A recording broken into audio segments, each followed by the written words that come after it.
And today, our wonderful, amazing leader and principal, unfortunately she had a family emergency, so she asked me to step in. So Teresa, our health technician, and I are going to run the show and turn over the mic to our fabulous teachers here in just a moment.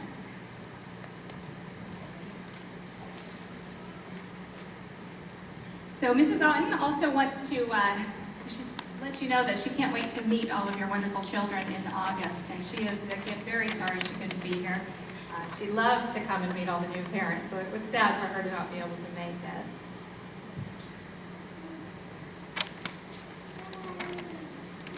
So we are here to talk about a couple of things. We have two different programs. We recognize some of you out there with returning students and students that are going to be entering into kindergarten or TK. It's very nice to see new faces as well.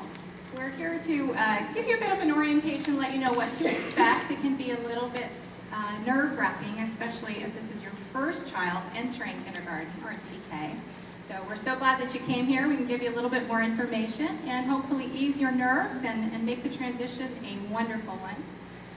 This year is just to go over real quick the transitional kindergarten and kindergarten eligibility dates. The state of California has changed the entry date over the past few years. So it used to be December 2nd. If your child was 5 on or before December 2nd, they were able to enter kindergarten.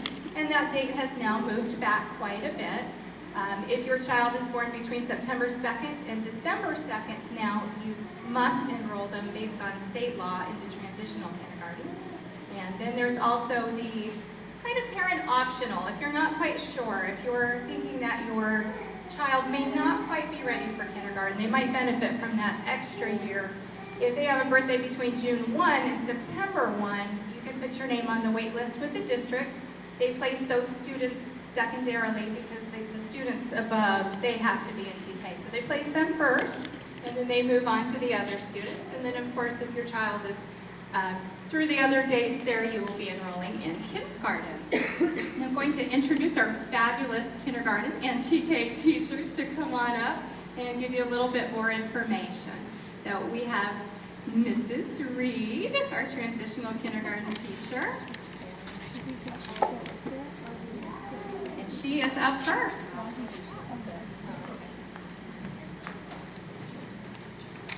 Hi, my name is Cindy Reed. I am the TK teacher. I want to talk to you a little bit about getting ready for school. Regardless if you are entering kindergarten or TK, there are some things to be ready for. Your child is entering a brand new zone, a place where they really look forward to going to big school. So some things to make that successful is please help your child recognize their name in printed format, meaning the first letter of their name is a capital letter and the rest of the letters are lowercase letters, because they will see their name throughout their classroom on cubbies, on workbooks, many different places, and we want them to know that has been reserved for them. So even when they start bringing a snack or a lunch to school, you're going to put a name on it. And hopefully it looks like that printed name that your child is receiving instruction with that first letter being a capital, printed letter, and the rest of the letters being lowercase. As a reminder, doesn't hardly seem possible that we will be wearing jackets after a beautiful day like today, but yes, jacket season will come around again. So names go inside of jackets. The names will go on red bags that you'll hear more about how we carry little totes back and forth from school to home. So you have a lot of labeling to do. You might want to get started because we have more lost jackets. Little lost jacket world outside. So another thing we'd like for you to have challenged and given your child a very positive experience with is to have successfully been separated from you. Perhaps having a babysitter, someone other than a grandparent or a familiar aunt, uncle, cousin, somebody who is a neighbor friend. Maybe your child has had a play date and your child has experienced that you left and you came back. It sounds so simple, but that's the same experience your child will carry over in memory to starting school. And we want that to be that successful reminder, oh, mommy and daddy always come back. They always pick me up.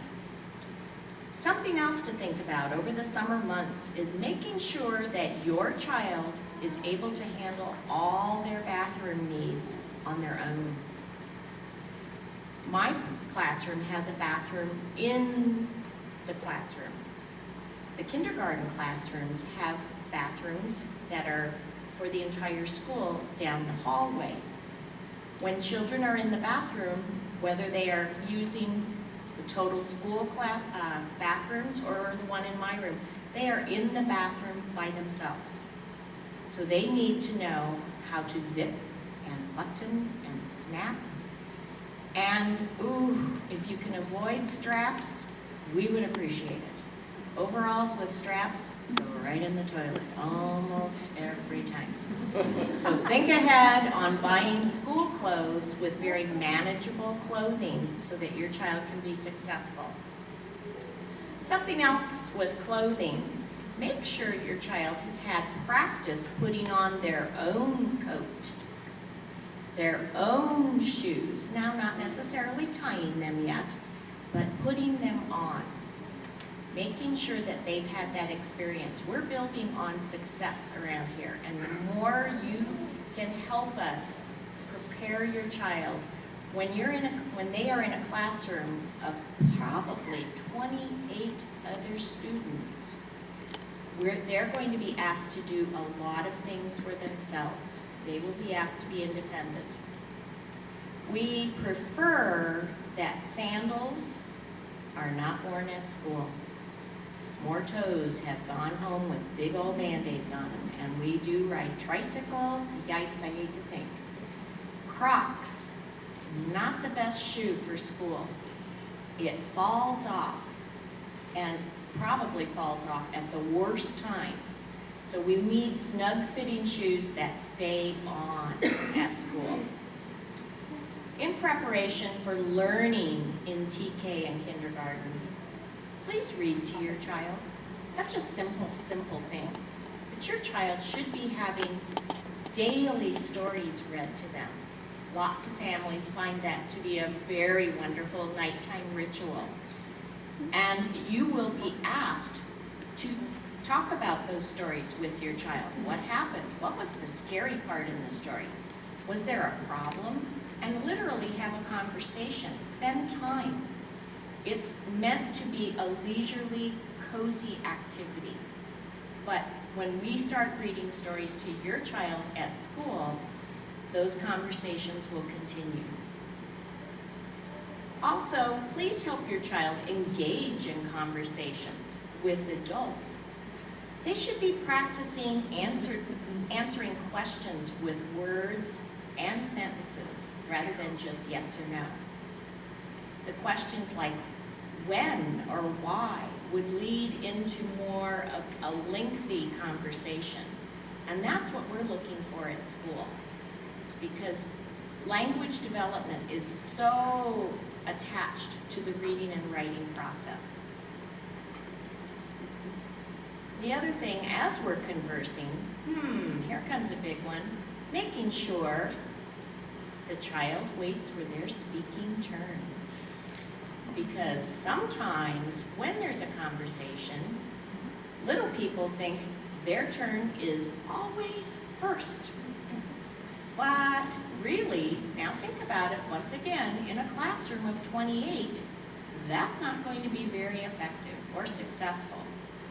So you might need to say, it'll be your turn when mommy's done talking about the movie we went to. Now it's your turn to talk about the part you liked in the movie. We're all listening to you. Also, Children really need to be able to communicate their needs. Sometimes when emotions creep in, like, yipes, it's the first day of school, and I need to go to the bathroom, teacher's not going to know what your child's special signal is. Rocking back and forth, wiggling. But it would be helpful if they could verbalize, I need to go potty. Ah, okay. I need a drink of water. Great. Where are the tissues? Practice verbalizing those needs to people other than mom and dad. Mom and dad know. They know what kids need. But they need to be able to converse with people who are not always mom and dad. Very lastly, help your child be a problem solver. Because what would they do if the bag of chips spilled? Some children sit and wait. And when you have 28 children, you might have to sit and wait a long time. So if you were a problem solver and said, oh, I'll throw those dirty ones that fell on the floor in the trash, great idea. You help solve your problem. Sounds very simple, but children need to solve things for themselves. If they need a pencil, sitting and waiting won't help them. They might have to tell another child at the table, please pass me a pencil. I would like to write my name. Good job. So in preparing for school over these next months, please do not start buying school supplies. It's tempting, but stop. You're going to have a meeting with your new teacher for your child late in August. That will be just prior to the start of school. So you'll have a little bit of time to get the supplies that have been requested of you. But each room is a little bit different. The needs of the children are a little bit different. At the end of August, you will be notified the name and classroom that your child will be going to for TK or kindergarten. So it's going to be a long summer, but it'll have a real happy ending. We look forward to meeting your children. Thank you.